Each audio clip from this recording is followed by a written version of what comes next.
শুরু করছি আমার দার্জিলিং সিরিজের ডে 1। এটা ছিল আমার দার্জিলিং ভ্রমণের প্রথম দিন। সকাল 5:55 হাওড়া থেকে বন্দে ভারত এক্সপ্রেস ধরে দুপুর 1:30 নাগাদ পৌঁছে গেলাম নিউ জলপাইগুড়ি। তারপর স্টেশন থেকে বেরিয়ে দেখলাম অনেক শেয়ার ক্যাব রয়েছে দার্জিলিং যাওয়ার জন্য।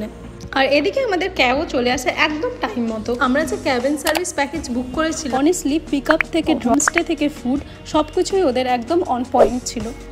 যেহেতু আমাদের package Sittong to Mirik 5 days 4 nights ছিল, তো প্রথম দিন আমাদের পুরো সিটং এক্সপ্লোর করার প্ল্যান ছিল। তাই যেমন ভাবনা তেমন কাজ। তাই আমরাও এখন সিটংয়ের উদ্দেশ্যে রওনা দিলাম।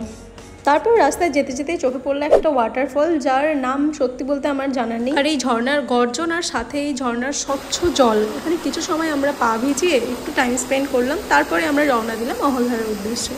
তারপর রাস্তায় আবার একটা ভিউ পয়েন্ট পেলাম, যেটা সত্যি মনটাকে এত ভালো করে দেয়, জাস্ট দারুণ ছিল। আর তারপর আর কোথাও না দাঁড়িয়ে শেষ পর্যন্ত পৌঁছলাম অহলধারা, যেটা শান্তির একটা ছোট্ট ঠিকানা। আর আমি যতটুকু জানি এটা পাহাড়ের মাঝে ছোট্ট একটা গ্রাম, যেটা একদম আকাশের কাছাকাছি মনে হয়।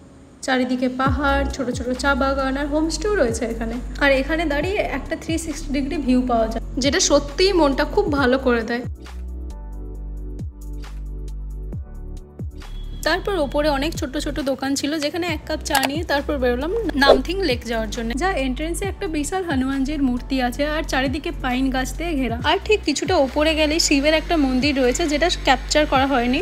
আর এদিকে হ্রদের জলও ছিল একদম স্বচ্ছ। আর সত্যি বলতে বর্ষার সিজনে আমরা গেলেও খুব একটা বৃষ্টি আমরা পাইনি, যার জন্য আমাদের ট্রিপটা মনে হয় এতটাই ভালোভাবে কেটেছে।